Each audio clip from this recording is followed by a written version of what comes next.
अच्छा, अच्छा। लेकिन आपके जो पेटीकोट पत्रकार हैं, वो भी हम्म, मुझे लगता है कि थोड़े-से डरे हुए हैं, क्योंकि आपके जो पुराने बॉस अजीत अंजुम जी, हम्म, उनसे जब कहा किसी ने कि भई अजीत अंजुम ने कहा है कि यदि समाजवादी पार्टी चुनाव हार गई तो वो उत्तर प्रदेश छोड़ देंगे, तो हम्म। उन्होंने तुरंत डिनाई कर दिया। उन्होंने कहा नहीं, नहीं, मैंने ऐसा कभी नहीं कहा।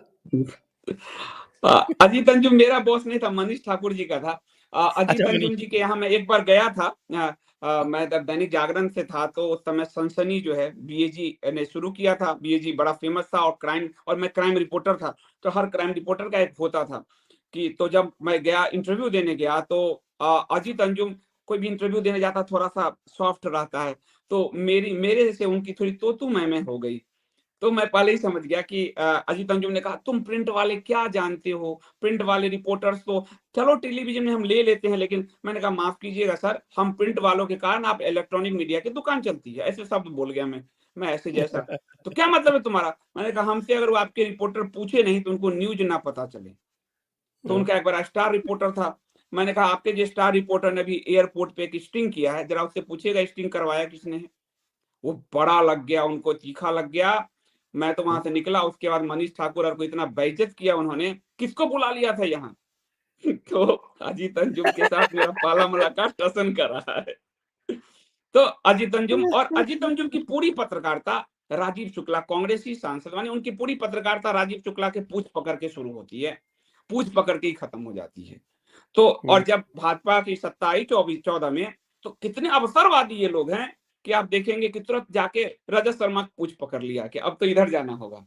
तो ये आदमी, ये लोग क्या बोल रहा है, इसे कुछ नहीं पता है। ये लोग ग्राउंड के रिपोर्टर कभी नहीं रहे, एडिटर लेवल पे रहे। आज ये दौर आ गया है कि माइक लेके यूट्यूबर बने घूम रहे हैं, यूट्यूबर बने। ये भी हुँ। योगी मोदी का प्रभाव है कि इनका सारा जो है वीआईपी कल्चर सक्सेसफुल खत्म हो यूट्यूबर गया। हैं साहब, ऐसे थोड़ी है। हाँ, सक्सेसफुल यूट्यूबर हैं अजीत अंजुम जी। सक्सेसफुल है, लेकिन मैं कह रहा हूँ तब भी उनको वो आनंद नहीं है, क्योंकि एज ए जर्नलिस्ट एडिटर वो जो बॉसगिरी करते थे, वो बॉसगिरी नहीं चल पा रहा। तो तो वो लोग हिले तो हुए, उनको भी योगी कॉन्फिडेंस योगी नहीं के हिले कि तो हुए। समाजवादी पार्टी जीतेगी, तो इसका मतलब। और आप देखेंगे कि आशुतोष के चैनल पे भी जो बातें चलती हैं, हम्म, वो भी थोड़ा बहुत, कोई भी एक भी ओपिनियन पोल जो है अभी तक ऐसा हम्म, नहीं आया है जिसमें भारतीय जनता पार्टी उत्तर प्रदेश का चुनाव न जीत रही हो।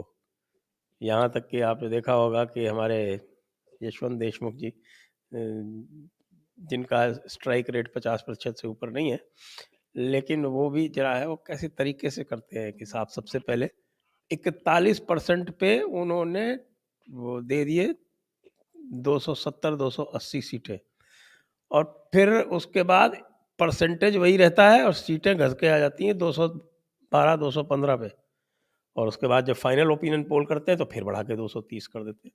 देखिए ये सी कैसा सी बढ़िया। वोटर वाले, सी वोटर वोटर वाले। वाले। असल में उनकी एक दुविधा है, मैं उनकी मन की दुविधा बता देता हूँ। वो हैं तो संघ से जुड़े हुए, लेकिन अपने आप हाँ, को सेक्युलर दिखाना भतीजे है ना होता है। उनके, नानाजी देशमुख हाँ, के।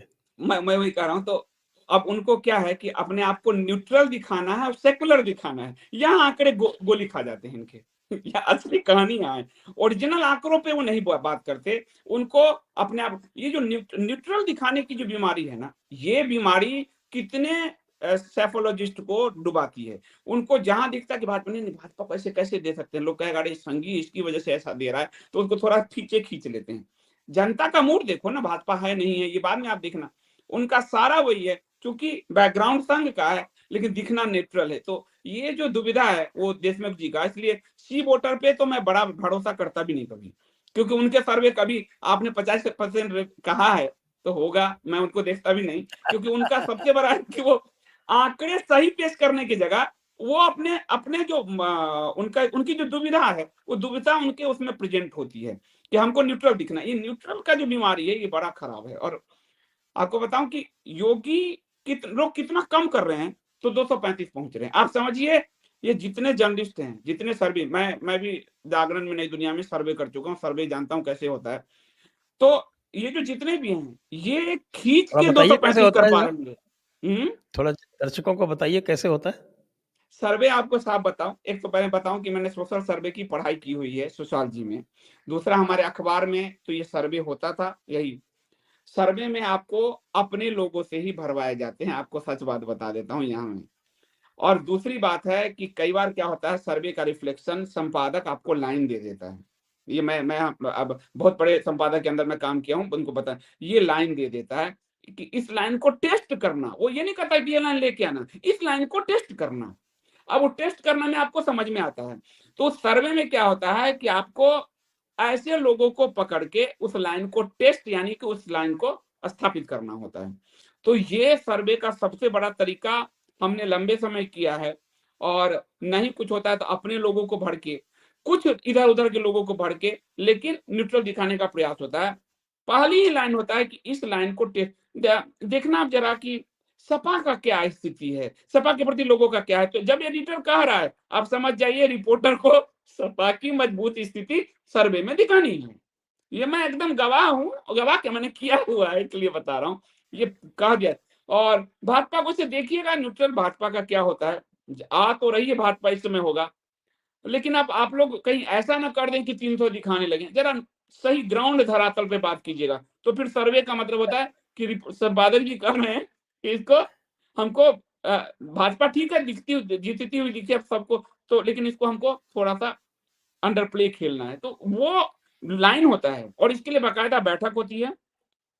बैठक में सारे एडिटर शामिल होते हैं, सब एडिटर शामिल होते हैं और वो तय हो जाता है। उसके बाद किस किस को सर्वे में शामिल कराना है, रिपोर्टर्स को, उसको कहा जाता है। फिर आपका जो इमीडिएट बॉस होगा वो उसको आपको ब्रीफ करेगा कि ये है। फिर वो कहेगा देखो बॉस बॉस की ये लाइन है, बाकी तुम लोग टेस्ट कर लेना, देख लेना। तो ये चीजें क्लियर हो जाएगी। अब बॉस की लाइन से बाहर कौन जाता है जी? तो अगर इसीलिए मैं ज्यादा सर्वे जो फेल होते हैं वो इसीलिए होते हैं क्योंकि वो बॉस की लाइन को टेस्ट करने के लिए होते हैं, वो जनता की लाइन नहीं बताते। इसी की बात है। तो ये हमने किया हुआ और हमने अच्छे से किया हुआ है, कोई इधर उधर के नहीं। बड़े अखबारों में काम किया हूं तो मैं अच्छे से जानता हूं कि सर्वे होते कैसे हैं। जागरण में काम किया हूं, नई दुनिया में, दोनों बड़े अखबार हैं। और चुनाव मैंने 2003 से मैं चुनाव कवर कर रहा हूं, चुनाव फील्ड पे कवर कर रहा हूं 2003 से मैं। तो चुनाव कैसे लड़ रहे हैं, कैसे लड़े जाते हैं, कैसे क्या माल पहुंचते हैं, कैसे सर्वे होते हैं, अखबार और मीडिया कैसे डाइल्यूट करता है खबरों को, कैसे छापे जाते हैं, कैसे पेड न्यूज होते हैं, इस सब का मैं साक्षी नहीं इन्वॉल्व रहा हूं। ये भी मैं कह दे रहा हूं। तो क्योंकि ऊपर के आदेश होते हैं, उसी आदेश को मानना होता है, जॉब आपको बचाना होता है, सीधी बात है। इसमें कोई मिलावट वाली बात नहीं कि आप वहां पे कोई क्रांति करने जा रहे हो। और आपको सीधी सीधी बात है कि आपको जो लाइन दिया गया उस लाइन को फॉलो करना है। और यही इसलिए सर्वे ज्यादातर फर्जी साबित होते हैं क्योंकि वो सर्वे आम जनता के मूड को प्रेजेंट नहीं करते। हाँ, एक अनुभव मिल जाता है इसलिए वो थोड़ा सा दिखा देंगे कि बीजेपी आगे है, लेकिन जब वो 235 दिखा रहे हैं इसका मतलब आप जाइए कि वो आगे जाएगा। उस समय वाजपेयी सरकार थी, ये लोग कितना बड़ा सर्वे दिखा रहे थे। प्रमोद महाजन, और उस समय भी मैं मीडिया में था, सब मैनेज प्रमोद महाजन जी, अरुण जेटली जी कर रहे थे। उस समय की बात बताऊं, ऐसा सर्वे दिखाया कि वाजपेयी सरकार हार गई। मतलब ऐसा मैनेजमेंट होता है जिसका कोई हिसाब नहीं है। यही कांग्रेस राज में हुआ कि ऐसा चीज दिखाना है। तो और कांग्रेस राज में तो एडिटर्स डायरेक्ट अहमद पटेल से ही निर्देश लेते थे। मतलब मुझे तो एक एडिटर, मेरे इमीडिएट एडिटर ने कह दिया, मैंने राहुल गांधी को एक्सपोज कर दिया था और न्यूज जो है नहीं रोक दिया गया, फ्रंट पेज पे तो रोक दिया गया उसको। लेकिन मेरे एक और जो बॉस थे, जो उन्होंने उसको अंदर लगवा दिया। अब उनकी जो क्लास हुई, उन्होंने कहा मैंने तो सोचा फ्रंट पेज पे नहीं लगना ही, तो अंदर लग गई। अब उसके बाद एक और बड़ा एडिटर है, पॉलिटिकल एडिटर, वो क्या कह रहा है, मुझे तुम्हारी वजह से अहमद भाई को जवाब देना पड़ा है। अच्छा, मेरा दिमाग शैतान का, मैंने कहा अहमद भाई हमारे नए एडिटर है क्या कोई? बाय गॉड, भड़क गया, भड़क गया, बदतमीज और क्या क्या। और मैं अपना, तो ये स्थिति है, ये मैं आपको बता रहा हूं, ये पत्रकारिता, ये इसलिए मैं पेटीकोट पत्रकार शब्द इनके लिए यूज करता हूं। अकबर के पेटीकोट सरकार से मैंने ये शब्द बनाया, पेटीकोट पत्रकार, जिससे इनको बड़ा चुभता है। मुझे एक पत्रकार ने कहा, बड़े सीनियर हैं, अभी भी बड़े जगह एडिटर है, तुम्हारे ये शब्द बहुत गंदे हैं संदीप, ये शब्द बदलो। मैंने कहा मैं बदल नहीं सकता, मैं अपनी आदत से लाचार हूं, बदल नहीं सकता। तो ये बहुत चुभता है इनको, क्योंकि वो एक ही पेटीकोट यानी कि जैसे महामंगा सरकार चलाती थी अजय की अकबर की, वैसे यहाँ सोनिया जी चलाती रही, उनकी कोठरी चलाती रही। तो वही पूरा निर्देश मिलता था। मुझे याद है ये भी होता है कि मनमोहन सिंह पे अटैक करना है, गांधी परिवार को बचाना है, ये गाइड मिलता था हम लोगों को। मनमोहन सिंह को अटैक करना है, गांधी परिवार बचाना है।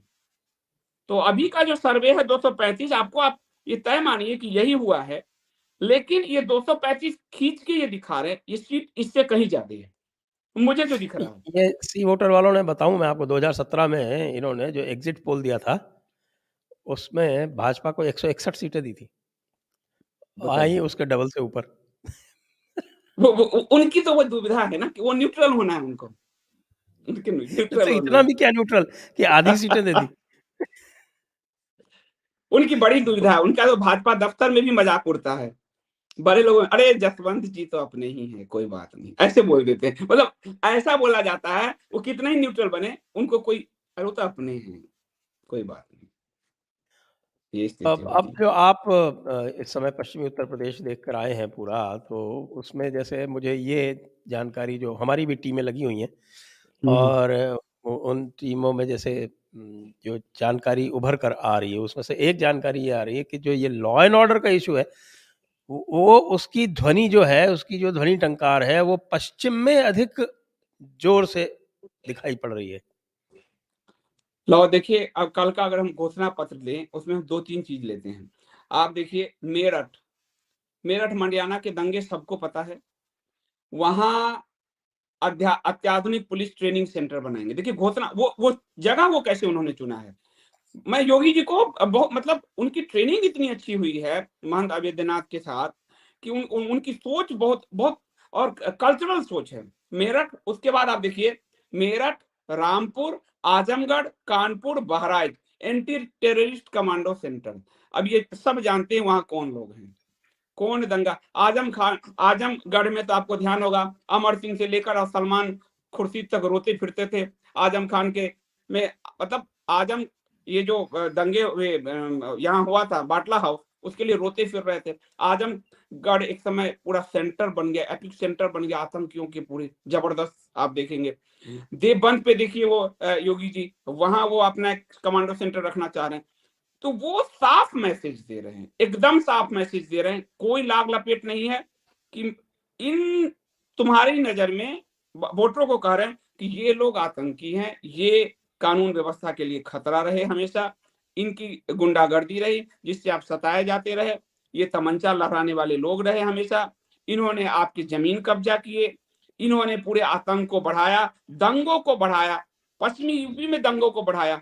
इनको हम इस तरह से कसेंगे, कमांडो सेंटर बना देंगे। मुझे याद है कि मैं दरभंगा मिथिला क्षेत्र से आता हूँ, एक वहां राजनगर क्षेत्र है। राजनगर में असामाजिक तत्वों का गढ़ होता है, होता था कभी। क्योंकि लोग ये नहीं समझेंगे कि आजमगढ़ में बनाने का क्या मतलब है।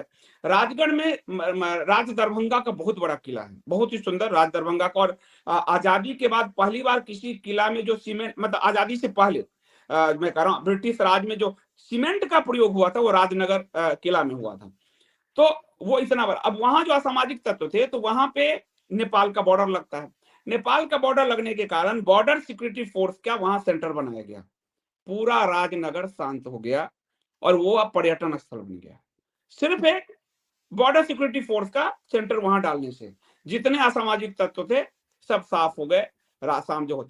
तो आजमगढ़ आप समझ लीजिए उस सेंटर से जहां से आतंक निकलते थे, उस सेंटर पे उनकी निगरानी आपकी बढ़ने वाली है। लव जिहाद तो उन्होंने आपको बता ही दिया। तमन, उसके बाद आप देखिए उनको, भारत की कोई भी सरकार हो, कोई भी नेता हो, आप केंद्र भी ले लो, सोनिया गांधी, राहुल गांधी जो जमानत पे चल रहे हैं वो जमानत पे ही हैं, चिदम्बरम जमानत पे ही चल रहे हैं।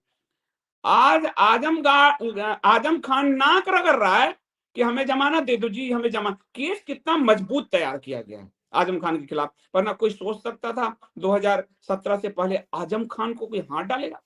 और सबसे बड़ी बात है, रामपुर में आजम खान के नाम पे मुनादी पिटवाई गई, आजम खान वल्द ये खान, मतलब उसकी चोरी का ढिंडोरा पीट दिया गया कि ये चोर है। आजम खान का बेटा बाहर आया जेल से जमानत पे, अब वो कह रहा है मुझे मार देंगे जी। यानी क्रिमिनल्स पहली बार डरे हुए हैं। और ये बात नई बात नहीं है, मुझे याद है जब मैं बाबा पे बायोग्राफी लिख रहा था उस वक्त, तो मुझे कुछ लोग जब ले गए मठ से तो उन्होंने मकान दिखाया, आप ये देख रहे हैं किनका मकान है? मैंने कहा किनका? यहाँ के बड़े डॉन होते थे, हरिशंकर तिवारी। मैंने कहा अच्छा, यहाँ दरबार लगा करती थी। आज शाम में आप देख रहे हैं दिया भी नहीं जलता यहाँ। ये बाबा जब सांसद थे और बाबा की हाइट छोटी-सी थी। मतलब एक बार ऐसा हुआ कि गौ रक्षा की आंदोलन चलाते थे, तो गौ तस्कर जो है इनको काँख में दबा के गाड़ी में किडनैप करके ले गया। बाबा की यही हाइट थी, इतने दुबले-पतले थे और बाबा ने उस जमाने में पूर्वांचल को ठीक कर दिया था। जब सांसद थे, सरकार उनकी नहीं उधर केंद्र में ये जो आपको देखिए सोनिया-ओनिया की सरकार आई। बीच में 90 के दशक में तो आपको मिली-जुली सब चलती थी। उसके बाद आपको मुलायम सिंह यादव की सरकार आई, ये सब थी। उसके बावजूद आप देखेंगे पूर्वांचल को 2007 से उन्होंने शांत करके रखा हुआ है। यानी वो अपने अहर्निश एक लक्ष्य पे चल रहे हैं कि हिंदू समाज का भला कैसे हो, आतंक कैसे खत्म हो, लॉ एंड ऑर्डर सिचुएशंस कैसे सही हो और इस समाज को भी अपना कानून हाथ में ना लेना पड़े। इनको कानून का प्रोटेक्शन, क्योंकि ये लोग कानून मानने वाले लोग होते हैं, तो कानून का प्रोटेक्शन। अब शाहीन बाग ले लीजिए, शाहीन बाग का मॉडल आज कर्नाटक में दोहराया जा रहा है। जी यूपी हाँ, में जी हाँ, चुनाव बिल्कुल, तो यूपी में हो रहा बिल्कुल। है, हिम्मत क्यों नहीं कर पा रहे हैं? चुनाव तो यूपी में हो रहा है ना, ये क्यों नहीं कर पा रहे हिम्मत वहां हिजाब का आंदोलन करने की? भले बाबा के ड्रेस पे कमेंट करे, कुछ करे, जाके वहां कर लो। तो वो उन्होंने करके दिखाया है कि आपको वहां शाहीन बाग पनपने नहीं दिया, कोर्ट से भी टकराव मोड़ लिया, लॉ। अच्छा, आप देखेंगे कि बाकी नेताओं के चुनाव के समय वो हिंदुओं को चुनावी नारों से, जुमलों से भरमाते हैं। योगी जी इसको योजना में लागू करते हैं। आपको अवैध जो आपका बुचर खाना बंद, मजनू दस्ता, लव जिहाद, उसके बाद अध्यादेश के जरिए गुंडों के पोस्टर लगवा देना, उनकी संपत्ति जब्त कर लेना, बुलडोजर चल, यानी पहली बार कोई ऐसा मुख्यमंत्री शासक दिख रहा है जो योजना में काम कर रहा है जिससे हिंदुओं का हित हो रहा है योजना में। वरना नारे हमारे लिए बहुत होते हैं, लेकिन वो योजना में कन्वर्ट नहीं होता, योजना में उनके लिए कन्वर्ट हो जाता है। तो योगी जी उस पूरे नारों को अपने भाषण में अनुगुंज है उनकी। और पश्चिमी उत्तर प्रदेश जो थोड़ा बहुत इधर-उधर लग रहा था, वो जैसे-जैसे चुनाव नजदीक आया, उसने कहा कि वोट तो बाबा को। ये कन्फर्म है कि वोट तो बाबा को। चाहे आप नाराजगी किसी से भी रखो। आपको कल परसों एक हमारा दर्शक ही बता रहा था कि मथुरा में गया श्रीकांत शर्मा। श्रीकांत शर्मा बड़े प्रवक्ता रहे, पहले केंद्र में प्रवक्ता थे। उसके बाद श्रीकांत शर्मा वहां से भाजपा से गए और केंद्रीय नेतृत्व के मुंह लगे नेता हैं। यही शब्द मैं कहूंगा, मैं थोड़ा सा ठेठ टाइप बोलता हूं तो मुंह लगे नेता है। मथुरा में जनता ने उनको दौड़ाया, कहा कि आपको तो वोट नहीं मिलेगा, वोट तो बाबा जी को हम देंगे, पर आपके मथुरा में जो दुर्दशा है, आपको वोट नहीं मिलेगा, हम वोट लेकिन बाबा को देंगे। तो ये स्थिति है विधायकों की कि वोट बाबा के नाम से मिल रहा है। श्रीकांत शर्मा जो बहुत तुर्रम-खां बने हुए थे, उन तक को जनता दौड़ा रही है। तो आप समझिए कि वोट पूरा बाबा बनाम पूरा विपक्ष हो रहा है। और